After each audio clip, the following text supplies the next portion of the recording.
수요일 강해를 오늘부터서 이제 갈라디아서를 보겠습니다. 그동안에 12소 예언서를 다 우리가 쭉 한 장씩 살펴왔는데 신약으로 넘어와서 갈라디아서 1장부터서 6장까지의 내용을 한 장씩 다 살펴보기는 너무 방대해서 조금씩 나누어서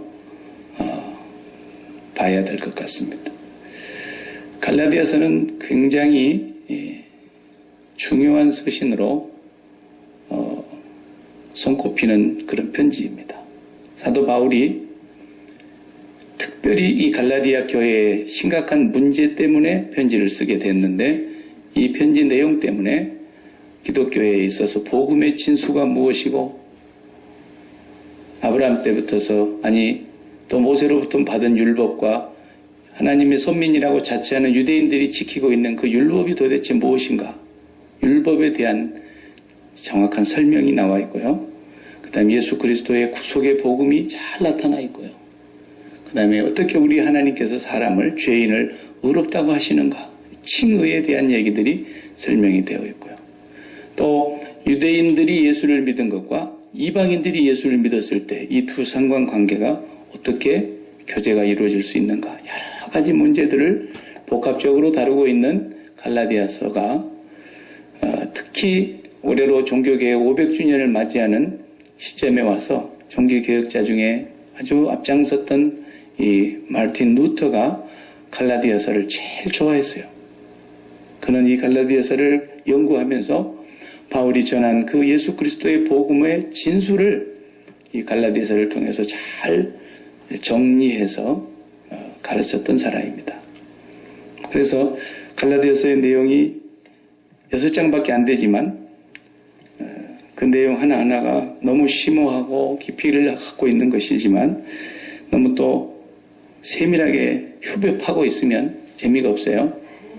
여러 번 보는 게 낫지, 너무 세밀하게 파다가면은 2장 가면 1장 잊어먹고 또 3장 가면 2장 잊어먹고 그렇게 되는 거예요. 그래서 제가 몇 번에 나누어서 설명을 드리려고 하는데요.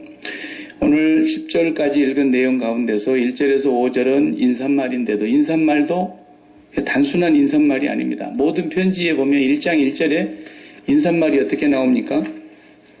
갈라디아서 다음에 에베소서가 나오는데 에베소서도 인사말이 있어요. 빌립보서도 인사말이 있어요. 서두는 다 인사예요. 이제 가을을 접어들어 조속으로 날씨가 쌀쌀한데 그간 어떻게 지내십니까? 편지 쓸 때 그렇게 하잖아요. 갑자기 편지를 쓰는데 서두는 다 빼고 내일 모레 결혼식인데 올래 말래 뭐 이렇게 쓰지 않잖아요. 다 이렇게 인사말부터 두루두루 안부 묻고 그 다음에 본론을 이제 가서 쓰고 그 다음에 결론을 짓고, 바울이 그렇게 쓰는데 갈라디아서는 다른 서신과는 조금 달리 그냥 첫 마디가 인사말부터도 말을 안 하고 뭐라 그러죠? 사람에게서 난 것도 아니요, 사람으로 말미암은 것도 아니요, 오직 예수 그리스도와 그를 죽은 자 가운데서 살리신 하나님 아버지로 말미암아 사도된 바울은, 아니 자기 한 사람을 소개하는데 나 바울은 그러면 끝나버릴 거 아니에요? 그런데 사람에게서 난 것도 아니요, 이렇게 시작하는 거예요. 첫머리가. 그러니까 이 서신이 굉장히 무거운 서신이에요. 분위기가. 사람들은 사도를, 바울을 사람에게서 낳았다 그러는 거예요. 다시 말하면 그의 사도성이라고 하는 것은 뭐냐면, 이제 사도가 됐다라는 말은 보냄을 받은 자들이다라는 뜻이지만, 그 사도는 어떤 사람을 사도라 그러느냐면 예수님의 12 제자를 사도라 그랬어요. 그런데 바울은 예수님의 12 제자 속에는 못 들어갔지 않느냐라는 거죠. 그러니까 항상 사도라고 말을 하는 사도 바울에 대해서 사람들이 시비를 하는 거예요. 걔가 뭔 사도야? 사도는 분명히 12명인데 지가 왜 사도라 그래?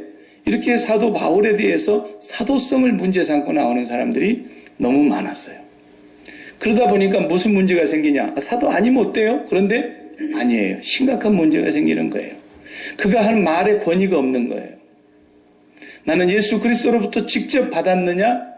아니면 사람에게서 건네 들었느냐? 이게 심각한 문제인 거예요.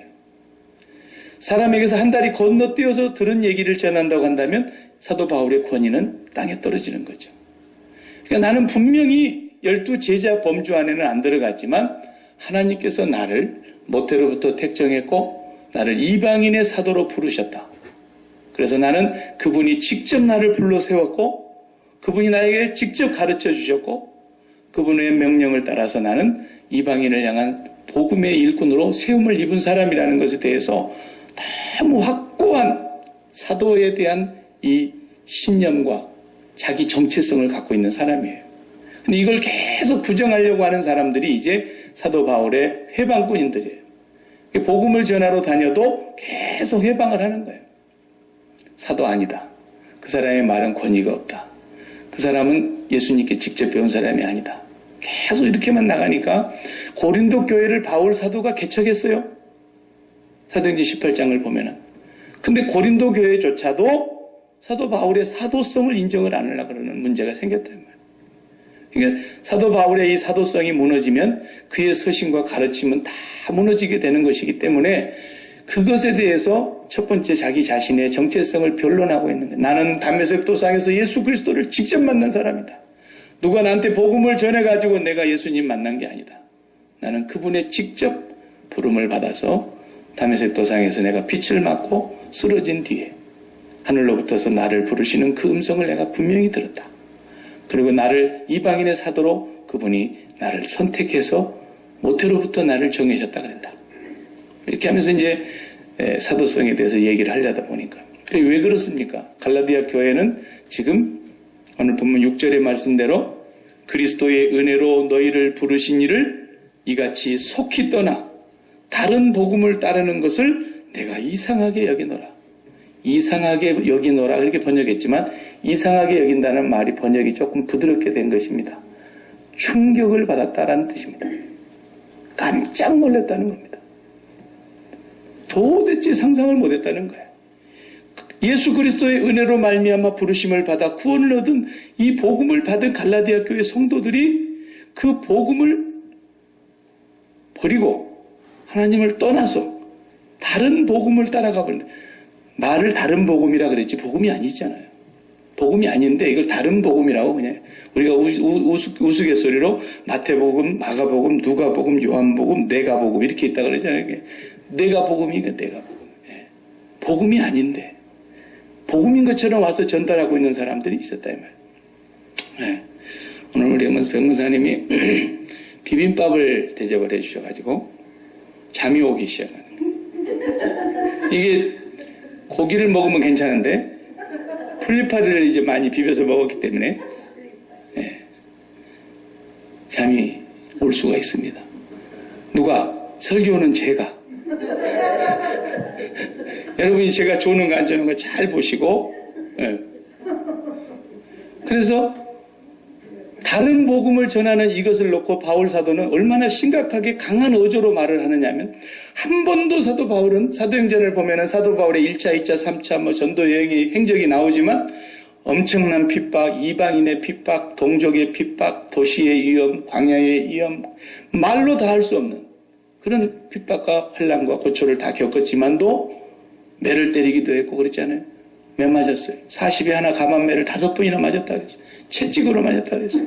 옥에 갇혔어요. 그래도 한 번도 자기를 핍박한 사람한테 이런 어조로 악한 말을 하지 않았어요. 저주를 하지 않았어요. 구리 장색 알렉산더가 나를 너무 심히 괴롭혔는데 디모데야 너도 그 사람을 심히 주의해야 된다. 나는 그 사람에게 내가 뭐라고 말하고 싶지 않고 자기가 행한 대로 주께서 갚으시기를 바란다. 이 정도만 얘기했어요. 근데 사도 바울의 딱 갈라디아서 1장에 서론에서 2번에 걸쳐서 너무나 강한 어조로 말씀하시는 것이 오늘 본문에 나오지 않습니까? 8절을 다시 보면은 그러나 우리나 사도 바울을 포함해서요. 우리나 혹은 하늘로부터 온 천사라도 우리가 너희에게 전한 복음 외에 복음 아닌 다른 복음을 전하면 저주를 받을지어다. 이거 얼마나 강한 어조인가 보세요. 한 번도 이런 말을 자기를 핍박하는 사람들 향해서는 쓰지 않았습니다. 관대했습니다. 오히려 주님께 맡겼습니다. 그러나 다른 복음을 전하는 자들 앞에서는 한 발자국도 바늘 끄트머리도 들어갈 수 없을 만큼 용납할 수 없는 그런 어조로 저주를 받을지어다. 이렇게 얘기했어요. 그리고 끝났으면 좋을 텐데 9절에 한 번 더 하는 거예요. 우리가 전에 말하였거니와 내가 지금 다시 말하노니, 지금 제3 반복하는 거예요. 만일 누구든지 너희가 받은 것 외에 다른 복음을 전하면 저주를 받을지어다. 하나님의 저주를 받으라는 말이에요. 와, 이거 뭐 너무나 마땅한 얘기이지만 그만큼 사도 바울은 갈라디아 교회를 사랑하고 있고 그 갈라디아 교회가 위기에 처해 있었다는 것을 심각하게 파악을 했다는 거예요. 파악을 했다. 그러니까 예수 믿는 사람이 되면은 이제 적어도 수요일 밤에도 이렇게 주님 앞에 나와서 모여서 예배를 드리면서 또 말씀을 상고하는 우리가 조심해야 될 게 뭐냐면 올바른 문제의식을 가져야 된다는 겁니다. 이걸 잘못 이해하면 매사에 뭔가 막 잘못된 걸 비판하고 문제를 찾아내고 그런 얘기라고 오해하기 쉬운데 그런 뜻이 아니고 진짜 중요한 문제가 무엇인데 우리가 진짜 그 중요한 문제를 바로 인식하고 있는가? 뭐가 제일 중요한 건가? 그런 것을 우리가 알고 살아야 되는 거예요. 네. 밥을 먹는데 우리가 야외 예배 나갈 때 소고기 불고기를 해갖고 할 거냐? 돼지 불고기를 해갖고 할 거냐? LA 갈비를 해갖고 할 거냐? 하나도 중요한 게 아니에요. 네. 근데 교회는 맨날 그런 것 갖고 회의하고 그런 것 갖고 성질 부리고 내가 하자는 대로 왜 안 하냐 그래갖고 또 자기 말이 안 먹혀 들어간다고 꼬라지 부리고 이런 사람이 문제의식이 없는 사람인 거예요. 뭐가 중요한지를 몰라. 뭐가 중요한지를. 그냥 회장이 주면 준 대로 먹는 거예요. 우리가 없어서 못 먹어서 교회 먹으러 옵니까? 그렇지 않잖아요. 절대로 우리는 그런 문제 갖고 싸우면 싸우는 사람도 똑같아. 거기서 한 사람이라도 철든 사람이 있어야 되는 거야. 그런 철든 사람 행동은 어떻게 나와요? 그냥 웃어요. 허허 하고 웃는 거야. 그리고 집사님 어떻게 생각하십니까? 그러면 저는 할 말이 없습니다. 그게 정답이야. 아시겠어요? 예수 믿는 사람은 문제의식을 갖고 사는 사람인데 올바른 문제의식을 갖고 살아야 된다. 이걸 조금 어려운 말로 하면 본질적인 문제냐 비본질적인 문제냐 그런 얘기를 하는 거예요. 교회에서 찬송가만 불러야 되느냐 CCM 복음성가 같은 것도 불러야 되느냐 예배 시간 전에는 CCM 불러도 괜찮고 예배가 일단 시작이 되면은 CCM은 부르지 말고 찬송가만 불러야 된다. 이게 여러분 본질적인 문제입니까? 우리의 신앙생활에 죽고 사는 문제입니까 이게? 그런 거 아니잖아요. 그런데 아니 교회에서 드럼을 치다니 아니 교회에서 기타를 치다니 아니 교회 가면 그냥 막 두드러 쌓고 그래가지고 어디 거지 뭐 가발에 온 것 같아가지고 그냥 가발에 가봤나 봐 그 사람이 가발에 온 것 같다 그러고 뭐 나이트클럽도 가봤나 봐 나이트클럽 간 것 같다 그러고 막 그래. 그게 본질적인 문제가 아니잖아요. 그 사람이 나이트클럽을 좀 수준 높은 데를 안 가봐서 그래요. 저같이 수준 높은 데를 가본 사람은 진짜 수준 높은 가발이나 나이트클럽은 피아노 칩니다. 아시겠습니까? 네. 아주 피아노를 정통으로 치는 클래식 피아노도 치고요. 재즈 피아노도 치고요. 그런 피아노를 어디 감히 이런 데다 거룩한 데다 갖다 놓냐는 말이에요. 말도 안 되는 소리를 하는 거예요. 그게 본질적인 문제가 아닌데 쓸데없는 거 가지고 어떤 교회는 피아노를 오른쪽에다 놔야 되느냐 왼쪽에다 놔야 되느냐 그러고 싸웠다잖아요. 그러니까 이 교회 역사를 공부해 보면 초대교회와 같이 핍박이 강력하게 일어나고 있는 그 시절을 빼고 또 이단 사설이 교회를 침투해 들어오는 그런 시기를 빼고는 본질적인 문제로 싸운 적이 한 번도 없어요. 맨날 비본질적인 문제를 갖고 싸웁니다. 제 친구가 목회를 하는 고국의 어느 교회는 자기 아버지가 목회를 하고 물려줬는데 교인이 한 60명 정도 모이는 그런 시골 교회였어요. 네. 근데 아버지가 이제 목회를 그만하시게 됐어요. 스트로크가 와가지고 제대로 서지도 못하고 말 발음도 세고 이제 회복은 됐어도 목회하기가 힘들어지니까 아들이 멀리서 목회를 하다가 그 시골까지 가서 물려받았어요. 그런 데를 물려받았다고 하면 또 그건 세습이라고 안 하더만요. 그래가지고 이제 거기서 목회를 하는데 예배 끝나고 나면은 남성교회 모이고 여성교회 모여야 되는데 남성교회는 뭐를 가지고 회의를 하는가 봤더니 2시간을 하더래, 회의를. 예배는 1시간 안에 안 끝나면 난리가 나는데 회의를 2시간 하더래. 그래서 뭐 갖고 저렇게 2시간 하는가 하고 가만히 들어봤더니 올여름에 남성교회 수련회를 가는데 개를 잡아갖고 가야 되느냐? 닭을 잡아갖고 가야 되느냐? 아니 시답지도 않는 그런 소리를 가지고 그렇게 하고 있더라는 거예요. 네. 그래서 그 목사님 속이 상해서 나는 이런 데 목회 못하겠다. 네. 나는 저 산꼭대기 가서 목회할 테니까 그게 당신들 나 따라오려면 따라오고 여기서 죽을 사람 여기서 죽고 알아서 쉬어. 그리고 저 산꼭대기에다가 산꼭대기에 밭이 있어요. 산꼭대기에. 아주 높은 산은 아닌데 그 도시에서 제일 높은 산이요. 그래도 그 산꼭대기에 누가 밭을 만들어 놨어요. 거기를 사가지고 빚을 지고 사가지고 예배당을 짓고. 근데 지금은 한 2,000명이 모여요. 내가 가봤더니.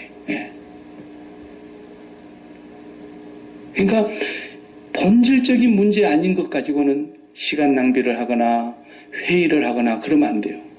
본질적이지 않는 문제, 비본질적인 건 다 임원을 세우는 이유가 다 임원이 알아서 하라는 거예요. 아시겠어요? 임원이 하라는 대로 하는 거예요. 임원이 한다는데 왜 임원 세워놓고 임원들이 하는 걸 시비를 해요? 올 1년 동안 임원들이 알아서 하시면 따라가겠습니다. 그런 게 교회인 거예요. 그런데 본질적인 문제는 사도 바울처럼 목숨을 걸어야 되는 거예요.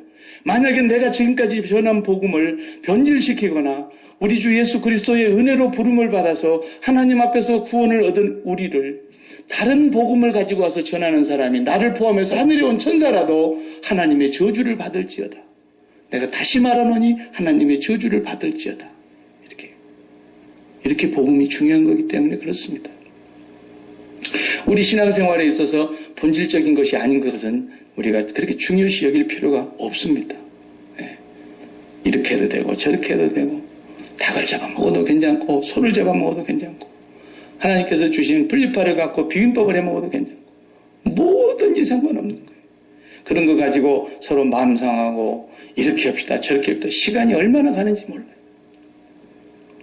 갈라디아서를 적어도 공부를 하고 난 뒤로부터서는 우리 교회가 확 바뀌어야 돼요. 우리 이제 회의는 그만하고 기도합시다. 이번 기도의 제목은 하나님의 사랑이 우리 가슴 속에 샘물처럼 흘러넘치도록 하나님의 성령의 충만하심을 부어달라고 기도합시다. 이런 기도를 해야지. 그러지 않아요? 그게 갈라디아 교회 성도들에게 지금 바울이 간절히 호소하고 있는 내용들이에요. 갈라디아 교회의 내용이 얼마나 중요한 내용이 많은지 몰라요. 그리고 마지막 절에 가서 그러지 않습니까? 10절을 다시 한번 읽어봐요. 이제 내가 사람들에게 좋게 하랴? 하나님께 좋게 하랴? 사람들에게 기쁨을 구하랴? 내가 지금까지 사람의 기쁨을 구하였다면 그리스도의 종이 아니니라. 아멘. 네. 사람의 인기를 얻고자 했고 사람을 내가 더 얻고자 했고 사람의 마음으로부터 칭찬을 받고자 했고 이랬다면 그 사람은 사람한테는 좋은 사람이라고 얘기를 들을런가 몰라도 그리스도의 종은 아니다라는 거예요. 그리스도의 종. 그렇기 때문에 우리가 정말 하나님이 기뻐하시는 사람이 되고 하나님이 기뻐하시는 일이 뭘까 그걸 생각하는 사람이 돼야 된다는 거죠. 오래전에 나온 책인데 프레시 윈드, 프레시 파이어, 새바람, 강한 불길 이렇게 번역을 해서 우리 한국말로는 그렇게 번역한 책인데 저 뉴욕 브루클린 도시 그리고 그 빈민가 뉴욕이라도 아주 빈민가가 있잖아요. 그 빈민가에 터버너클 처치라고 하는 브루클린 터버너클 처치의 담임 목사님 한 25명 정도 모이는 아주 흑인들이 모여 사는 그런 동네였어요. 거기서 목회를 하시는 짐 심발라라고 하는 목사님이 1992년도에 부활절 주일 저녁에 이제 간증을 하는 시간에 안젤라라고 하는 한 여자가 자매가 나와서 자기의 삶을 간증을 하는 얘기를 합니다. 거기 책에 그 실화를 기록해놨어요. 그 실화의 내용 가운데 보면 이 자매는 어린 시절에 부모님이 이혼을 했어요. 그리고 두 번째는 자기가 마약을 손을 대가지고 몸이 망가졌어요. 그리고 그 소굴에서 살다 보니까 남자들을 만나가지고 몸과 마음을 다 버리고 버림받았어요. 그리고는 이제 자기의 삶에 정말 청천벽력 같은 에이즈를 옮아가지고 이제 더 이상 소망이 없는 그런 삶을 살다가 이분이 예수 그리스도를 만나서 자기의 삶이 다 치유되고 회복된 얘기를 그날 저녁에 간증을 했던 거예요. 간증을 다 청중들이 듣고 있는데 간증이 막 끝난 뒤에 이 가운데 복도로 아주 남노한 한 신사가 아니잖아요. 거지가 걸어오는 거예요. 목사님 앞으로. 그러니까 이 목사님, 심발라 목사님이 아이고 이거 거지가 또 뭐 이렇게 적선을 달라고 오는가 보다. 그러고 한 분 주려고 강단에서 그를 맞이했어요. 가까이 와서 이렇게 얼굴을 빤히 들여다보니까 앞에 이빨 2개가 다 빠졌어. 그리고 눈을 보니까 술에 찌들려 있고 마약에 찌들려 있어요. 그리고 이렇게 가까이 왔는데 온 예배당 안에 냄새가 진동을 하는데 자기가 싼 소변 대변이 온 몸에 오래오래 덕지덕지 찌들어져 있어가지고 한 번도 씻지를 않았기 때문에 자기가 본 사람 중에 거지 중에 이런 거지는 처음 봤다 그랬어요. 가장 더러운 모습으로 냄새를 풍기고 있는데 목사님이 그 청중들 앞에서 이 사람에게 한마디를 던집니다. 이름이 뭐냐? 데이빗이다. 너는 언제부터 이렇게 살았냐? 이렇게. 6년 동안 내가 이리 살았다. 어젯밤에 어디서 잤냐? 그러니까 버려진 차 안에서 잤다.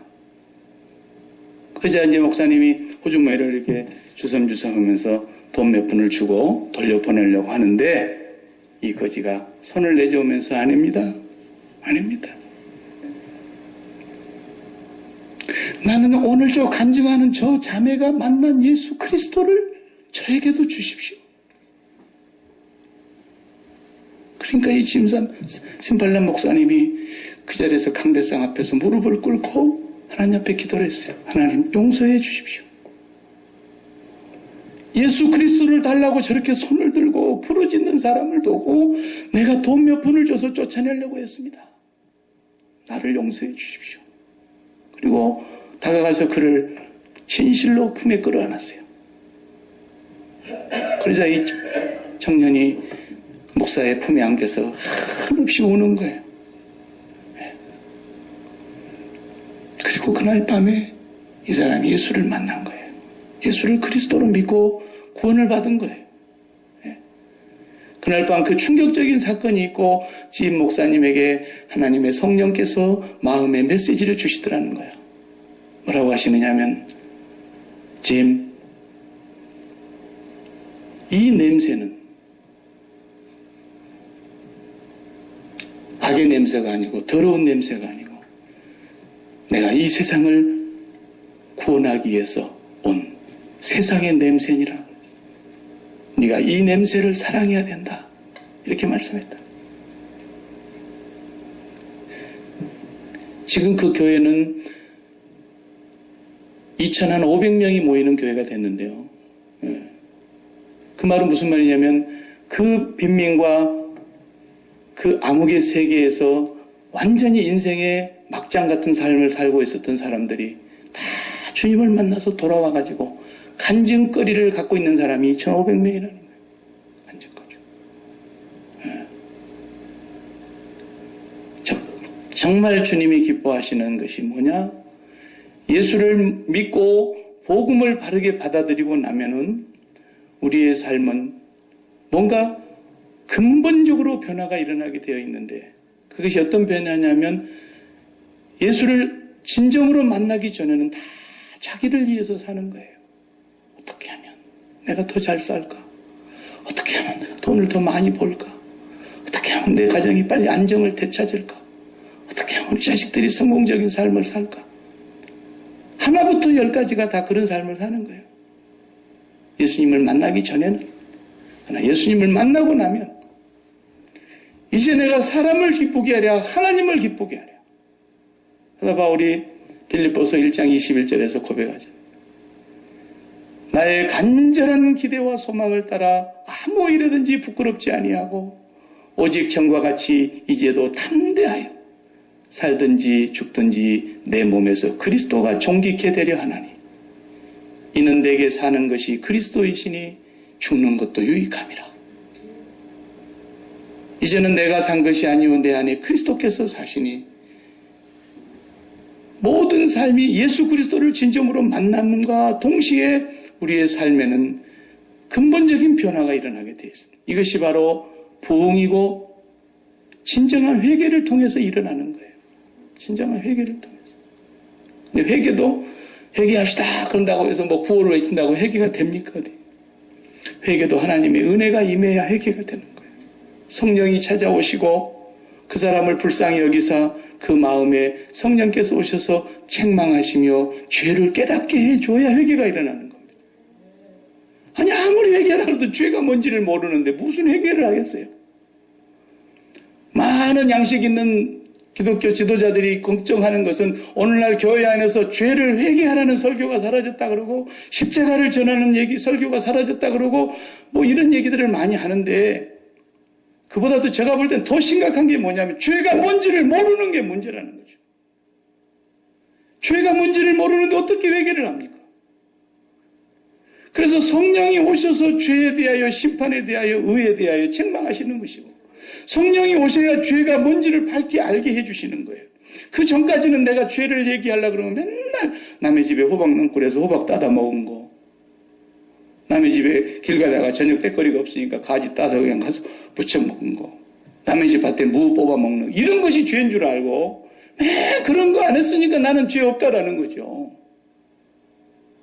죄를 못 깨닫는 거예요. 사실 그런 죄는 별로 큰 죄가 아닙니다. 죄는 죄라 할지라도.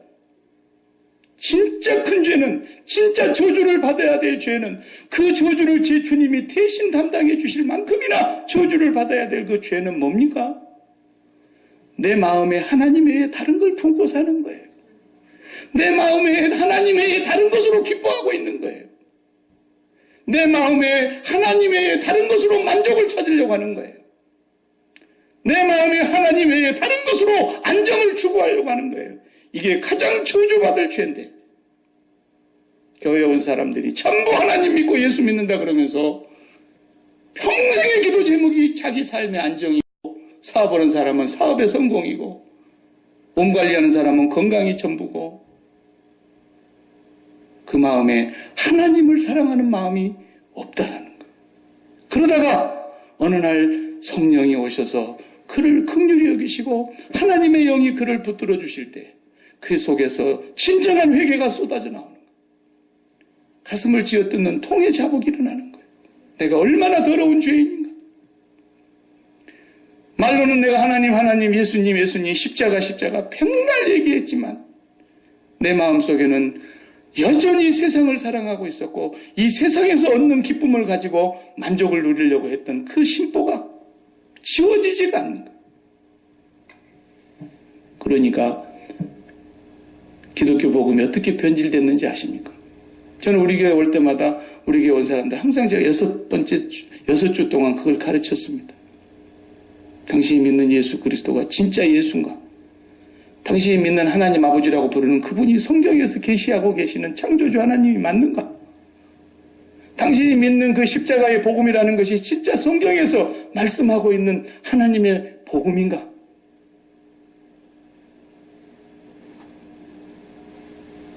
그것이 복음이 어떻게 변질이 되어버렸냐면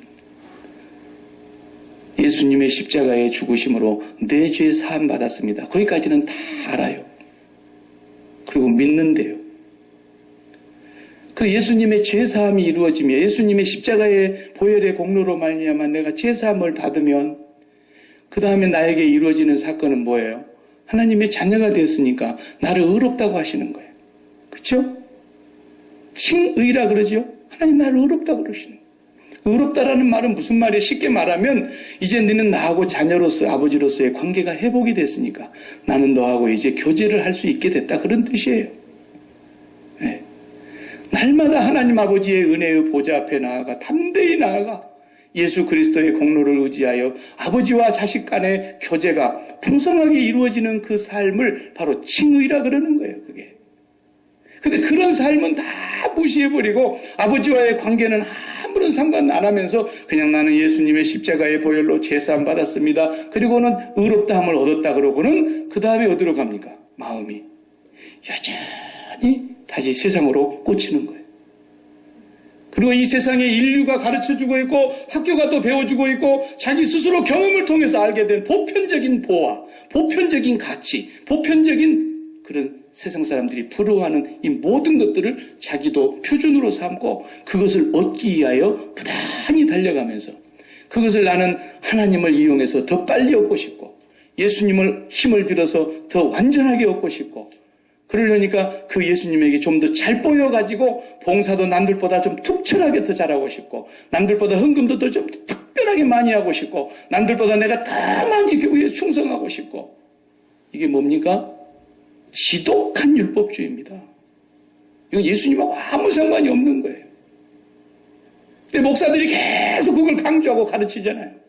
더 열심히 기도해야 됩니다. 더 열심히 봉사해야 됩니다. 더 열심히 충성해야 됩니다. 아니 마음속에서 십자가의 구속의 은혜가 감격스러워서 나 같은 죄인을 하나님의 자녀로 삼으시고 나 같은 죄인을 의롭다고 부르시고 그에게 거룩한 백성으로 삼아주신 것이 너무 감사해서 늘 울어도 그 은혜를 갚을 길이 없고 무엇을 한들 내가 그 은혜를 만분의 일, 억만분의 일, 천억만분의 일도 갚을 길은 없지만 나 같은 죄인을 하나님이 써주시고 나 같은 죄인을 하나님이 긍휼히 여겨주신 것을 감사해서 한다면 누가 뭐라 그러겠어요?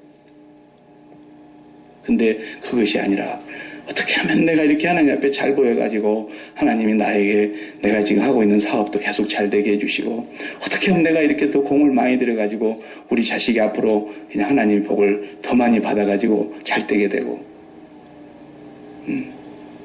이런 건 복음도 아니고 말씀도 아니고 아무것도 아닌데 너무너무 우리는 그런 것에 습관적으로 훈련이 되어 있었고 그것이 맞는 것인 줄 알고 부흥회들이 계속 와서 그런 사람들만 종용하니까 가슴이 붕 떠가지고 그런 신앙생활을 해오다 보니까 복음이 아닌 것이 이제 여실하게 드러나 버렸어요. 그렇게 잘 나가던 우리 한국교회도 세상으로부터 완전히 외면을 당하고 있고 교회가 사회의 암적인 존재인 것처럼 이제는 핍박을 받는 것이 아니라 조롱을 받고 있고 기독교가 아니라 개독교라는 그런 정말 가슴 앞 찢어지는 얘기를 하고 있고 왜 그렇습니까? 죄사함을 얘기하면서 칭의를 얘기하면서 나는 이제 죄사함 받았고 의롭다함을 받았으니 나는 천국 간다. 이렇게 복음을 변질시켜놨다 이 말이에요. 복음에는 반드시 네 가지가 따라오게 되어 있어요. 이 사람이 진짜 예수님을 인격적으로 만난 사람이며 복음으로 말미암아 거듭난 사람이라면 네 가지가 반드시 있는 거예요. 이 네 가지가 없으면 예수 그리스도를 아직은 인격적으로 못 만난 거예요. 정직해야 돼요 우리가. 그걸 정직하지 않으면 절대로 못 만나는 거예요. 내가 만났다고 생각하니까 끝까지 못 만나고 있는 거예요. 내가 차라리 눈을 감았습니다. 보지 못합니다. 그러면 주님이 눈을 열어줄 텐데 나는 장님이 아닙니다. 이러니까 끝까지 보지 못하고 죽더라 이거예요. 그게 요한복음 9장의 얘기 아닙니까? 네. 하나님 나는 정말 정직하게 주님 앞에서 인격적으로 주님을 만나기를 원합니다. 내가 인격적으로 주님을 깊이 만나고 싶습니다. 이런 게 기도 제목이어야 돼요. 소고기를 먹을 거냐 돼지고기를 먹을 거냐 이런 얘기는 교회에서 하면 안 돼요. 두 번 다시. 네. 다 쓸데없는 거 주님이 탄식하는 얘기예요. 내가 여러분 알아들을만 하니까 내가 이렇게 심하게 얘기하는 거예요 지금. 교회는 그런 거 절대로 그런 거 의논하는 자리도 아니에요. 임원들이 기도하고 이번에는 닭 잡아서 부엌 왔습니다. 그러면 감사합니다. 그리고 먹는 거고. 예? 우리의 기도의 제목은 무엇이에요? 하나님 내가 정말 하나님을 인격적으로 만나고 싶습니다. 하나님의 사랑이 얼마나 큰지를 내 머리로는 도저히 알 수도 없고 이해할 수도 없으나 성령께서 내게 하나님의 그 충만하신 것으로 채워주시기를 바랍니다. 이런 기도의 제목이 날마다 우리 속에서 한이 맺혀서 나와야 돼요. 한이 맺혀서. 복음을 가지게 되면 반드시 예수 그리스도가 십자가에서 죽으신 것이 나를 위해서 죽으셨다는 것을 우리는 믿습니다. 분명합니다. 변할 수 없는 진리입니다. 그러면 죄사함을 받습니다. 그리고 우리가 하나님의 자녀로 신분이 회복이 됩니다. 하나님을 아버지라 부를 수 있게 됐습니다. 그런데 여기까지 와서 나는 천국 갔다. 이제는 죄사함 받았다. 나는 천국 백성이다. 죽으면 천국 간다. 이러고 끝나는 겁니다, 사람들이. 복음은 거기서 절대로 멈추지 않습니다. 2000년 전의 역사적인 팩트, 사실로 주님이 오셔서 죽으신 그 죽음이 제3자인 그분의 죽음, 3인칭의 죽음이 아니고 제2인칭 당신의 죽음이 아니라 그 죽음이 나의 죽음입니다. 그리스도의 죽음과 함께 내가 죽었습니다. 내가 그리스도의 죽음과 연합하여 내가 죽었사오며 이것은 영원한 1인칭으로 현재형입니다. 시간을 초월하는 겁니다. 날마다 그리스도와 함께 내가 죽었음을 고백하고 확인하는 것입니다. 그리고 내 마음속에 나를 향하여 이 죄인을 향하여 우리가 살아볼 때 나는 우리 한나성 교사님 와서 많은 얘기 가운데 두 가지가 어렵다는 얘기를 했는데 하나는 다행히 하나님이 은혜를 주셔서 그래도 콧구멍을 막아놓으니까 이 냄새 맡은 후각을 고장을 내버려서 하나님께서 냄새를 못 맡으니까 그 정말 한 번 맡으면 어제 먹었던 것 같이도 넘어올 수밖에 없는 그런 역겨운 냄새. 단기 선교로 오신 분들이 다 그러는 건 아니지만 내년에 또 오세요 그러면 못 오겠어요. 그런데 왜 그러냐? 냄새가 너무 심해서. 그렇지 않겠습니까? 소똥, 개똥, 염소똥, 사람똥 싸박에다가 대소변을 반원이 그게 보통 냄새겠냐고. 거기다가 땀이 피오듯이 오는 그 더운 열다의 지방에서 목욕도 제대로 못하니 냄새가 복합적으로 생겨가지고 그게 사람이 정상적인 콧구멍으로 그 냄새를 맡고 살던 사람들 같으면 몰라도 이렇게 미국 같은 데서 공기 좋은 데서 살던 사람이 거기 가서 그 냄새를 맡는다는 건 정말 죽는 일보다 힘든 일입니다. 그래도 그 콧구멍 고장난 게 얼마나 감사한지 몰라. 본인이 냄새를 못 맡으니까. 근데 그 뜨거운 지방에서 실제로 내가 보송보송 예쁘다 그랬지만 폭삭 늙었잖아요. 여러분 보니까 그 뜨거운 데서 피부가 계속 햇볕에 타니까 늙어버리는 거예요. 피부가. 그런데 뭔 얘기하려고 그러냐, 조금 나은 선진국이라고 하는 미국 땅 야키마에서 좋은 공기 마시면서 이런 데서 살다가 그 인도라고 하는 똑같이 사람 사는 곳인데 그 저 열악하고 그렇게 미개하게 살아가는 문명이 넘치는 그런 데 가서 사는 것도 그렇게 힘든데, 그렇게 사는 것도 평생 살아라고 하면 얼마나 힘들 텐데, 그 어떤 냄새보다도 더 더러운 냄새가 천지를 진동하고 있는 이 세상 속에 만왕의 왕, 죄를 알지도 못하시는 그분이 오실 때에 사람의 모형으로 오셨습니다. 종의 형체로 오셨습니다. 죽기까지 복종하셨습니다. 그분의 죽으심을 내가 죽은 것으로 받아들이는 사람, 그분의 죽음이 나의 죽음이라는 것을 날마다 확인하고 사는 사람, 그 마음이 부활하신 그분을 따라서, 승천하신 그분을 따라서 아버지께로 가게 되어 있는 것입니다. 그래서 너희가 예수 그리스도와 함께 다시 살리심을 받았으면 위의 것을 찾으라 그랬지 않습니까? 땅에 있는 지체를 죽이라. 땅에 있는 음란한 것을 죽이라. 탐욕을 죽이라. 탐욕은 우상숭배니라. 이런 것들 때문에 하나님의 진노가 임하느니라. 그런데 오늘날 그리스도인들을 보십시오. 우리를 다 포함해서 기독교인들을 우리가 올바른 문제의식을 가지고 정확하게 봐보십시오. 예수님이 죄사함 하셨어. 나는 죄사함 받았어. 나는 칭의야 의롭다함을 얻었어. 그러는데 그 마음은 하나님으로 따라가는 사람이 없어요. 그 마음을 하나님께로 심장을 보내는 사람을 찾기가 드물어요. 전부가 세상의 보편적인 가치에 묶여가지고 그리스도 예수의 사람들은 정과 욕심을 십자가에 못 박은 사람이라고 하는 말을 들었으면서도 불구하고 여전히 정과 욕심의 마음을 꽂혀놓고 이것을 내가 예수를 잘 믿으면 잘 믿을수록 더 많이 복을 받아야 된다. 이것을 내가 예수를 잘 믿어서 더 큰 복을 누리고 예수를 잘 믿어서 내가 더 안정된 더 성공적인 삶을 내가 살아야 된다. 그것이 내 마음속에 바라는 소원이며 좋은 말로 비전이래. 또 그걸 내가 그래서 빌어먹을 비전이라고 그랬잖아요. 그건 그런 데다가 쓰는 말이 아니잖아요. 하나님의 소원이 진짜 소원이지. 어찌 땅에다가 마음을 꽂혀놓고 살고 있는 사람의 소원이 소원이겠습니까? 그런데 모든 사람들의 마음이 전부 땅에서 기쁨을 얻으려고 하기 때문에 내가 이 땅에서 기쁨을 내가 사람들에게서 기쁨을 얻으랴 하나님을 기쁘시게 하랴. 사람들에게서 내가 기쁨을 얻으려고 했다면 나는 그리스도의 종은 아니다. 내가 이 세상의 사람들에게서 어떤 만족을 얻으려고 한다거나 땅에 속한 어떤 보편적인 가치를 통해서 내가 행복을 추구하려고 한다거나 그런 것으로 나의 삶의 기쁨을 맛보려고 한다든가 내 마음속에 그런 걸 채우려고 했다면 그 사람은 그리스도를 인격적으로 만난 사람은 아직은 아닙니다. 앞으로 만날 가능성이 있는 사람이죠. 믿습니까?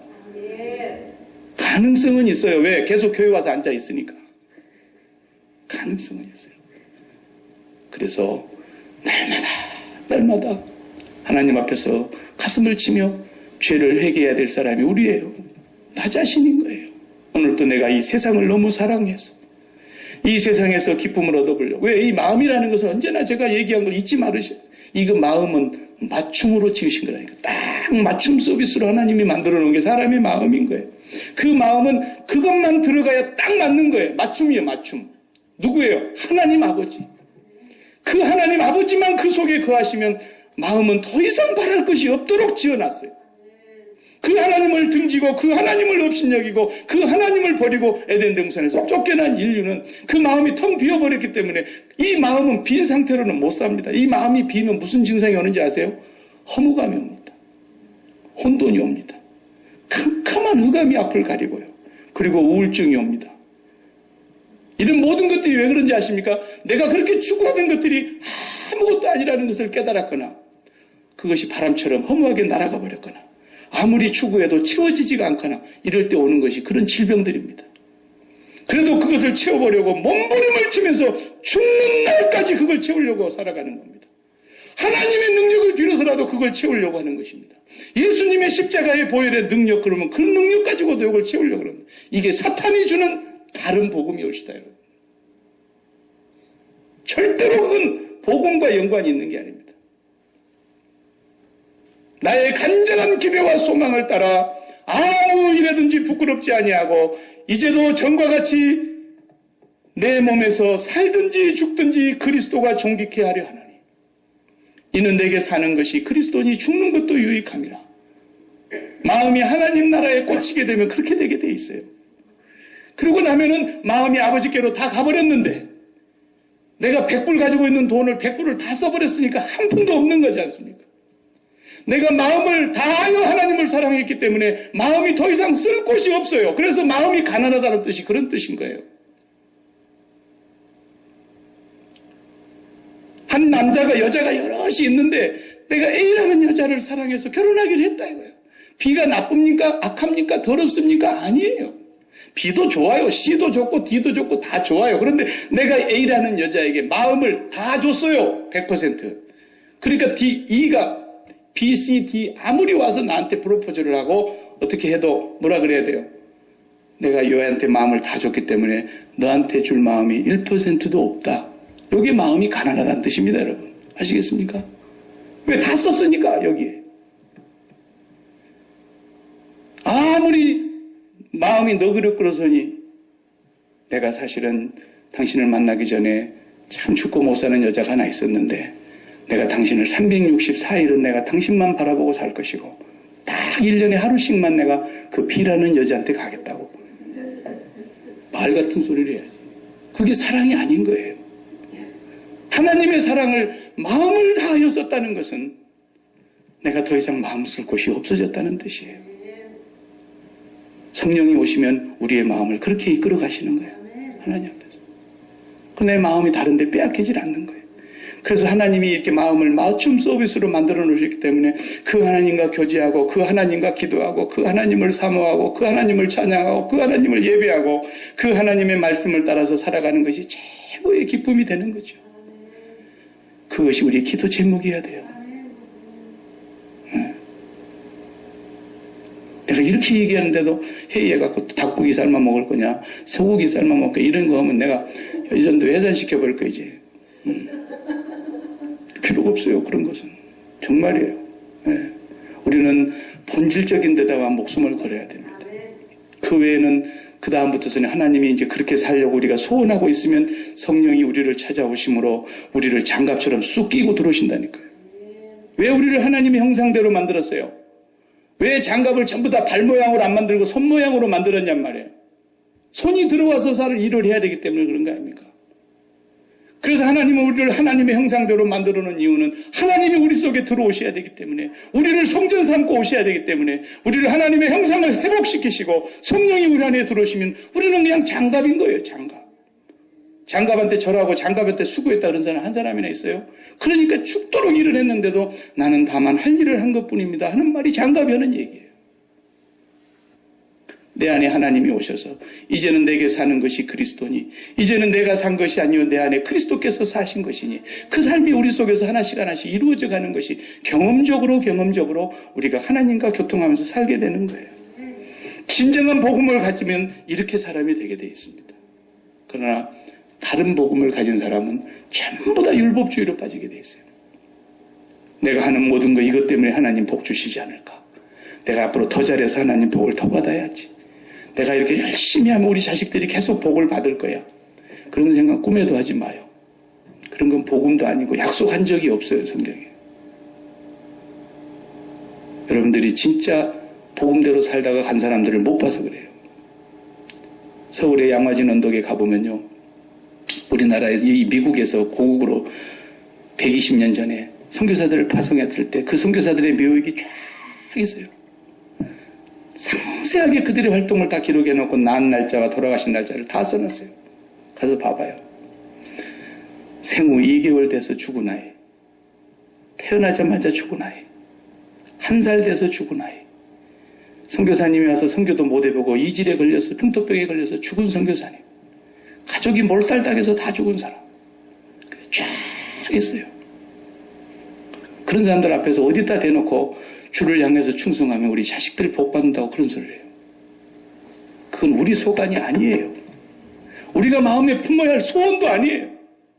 정확하게 아신대요. 하나님이 필요하면 주실 거예요. 구하지 않아도 있어야 될 것을 아시는 분이 우리 아버지세요. 우리가 그런 것까지 염려하지 않아도 하늘의 공중에 나는 새도 주님이 염려하세요. 들의 백합화도 주님이 걱정하세요. 하물며 너희일까 보냐, 우리를 하나님이 더 걱정하신다는 걸 아셔야 돼요. 우리가 쓸 수 있는 데는 한 곳밖에 없어요. 이 마음 전심으로 하나님 앞에 다 드리지 못하는 것을 날마다 가슴을 부여잡고 뜯으며 회개해야 돼요. 하나님, 나를 용서해 주십시오. 오늘 또 내가 자식 때문에 기쁘려고 하다가 자식 때문에 속 다 뒤집어가지고 밤새도록 걔한테 물려 뜯은 것 마냥 내 심장이 너들너들하게 뜯겼어. 토끼 눈을 하고 잠 한숨도 못 자고. 왜 그랬어요? 자식 사랑했기 때문에 그런 거예요. 무슨 소리 하고 있는 거예요? 왜 자식한테 마음을 붙여가지고 자식한테서 그런 평강을 얻으려고 그러고 기쁨을 얻으려고 그러고 만족을 찾으려고 그러냐 말이에요. 사람의 원수가 자기 집안 식구리라 그랬어요. 자식에 대해서도 죽어야 돼요. 완전히 끝장이 났어요, 우리는. 더 이상 소망이 없어요, 땅에. 땅에 어떤 약속이 없어요. 그건 아버지 소관이에요. 오래 살게 하실지 그냥 곧 불러가실지 그것도 아버지 소관이에요. 우리는 진정한 복음을 붙들고 살아야 돼요. 지금 이 시대는 다른 복음이 판을 치고 있어요. 마지막 때에 믿음 있는 자를 보겠느냐 그랬어요. 이 절대 복음, 목숨보다도 소중한 이 복음, 이 복음이 나에게서 생활화되어지고 개인적으로 나에게 실생활에서 경험되어지고 날마다 예수의 죽음이 나의 죽음이 되는 이 은혜를 달라고 매일 기도하셔야 돼요. 기도하십시다. 하나님 감사합니다.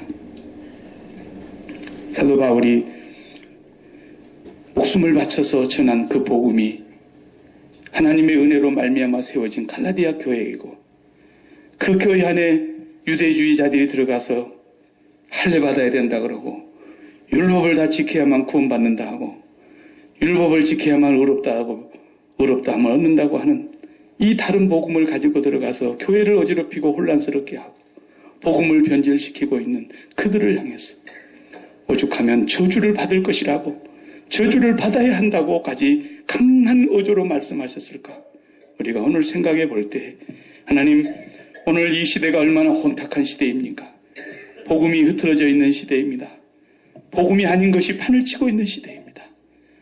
사탕발림으로 달콤한 얘기가 먹혀 들어가는 시대이지 주님의 십자가의 죽음은 예저녁에 박물관에나 갖다 놓아야 될 옛 얘기가 되고 말았습니다. 아직도 세상을 사랑합니다. 그리스도의 십자가의 원수로 행하고 있습니다. 그들의 신은 패라고 했습니다. 그들의 영광은 부끄러움 수치에 있다고 했습니다.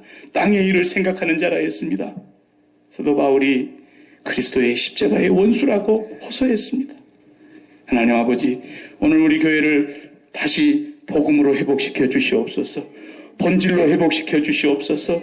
주님을 인격적으로 만나게 해 주시옵소서. 예배 때마다 만나는 놀라운 역사가 일어나게 하여 주옵소서. 기도의 문이 열려지게 하여 주옵소서. 우리의 죄의 모습을 적나라하게 보게 하여 주옵소서. 성령이 역사하셔서 우리가 얼마나 하나님 앞에 오늘 또 죄를 범하고 살고 있는지를 적나라하게 보게 하여 주시옵소서. 가슴을 쥐어 뜯으며 주여 나는 죄인이로소이다. 세리처럼 하나님 앞에서 회개하는 저희들이 되게 하여 주시옵소서. 우리 허물과 죄를 보여주시옵시고 날마다 회개함으로 성령의 충만함을 힘입고 살아가는 저희들이 되게 하여 주옵소서. 이제는 비본질적인 문제에 시간이나 우리의 모든 것을 낭비하지 않게 하여 주시고 본질적인 우리의 삶의 문제, 생명의 문제를 가지고 저희들 하나님과 씨름하는 자들 되게 하여 주옵소서. 예수님의 이름으로 기도하옵나이다. 아멘.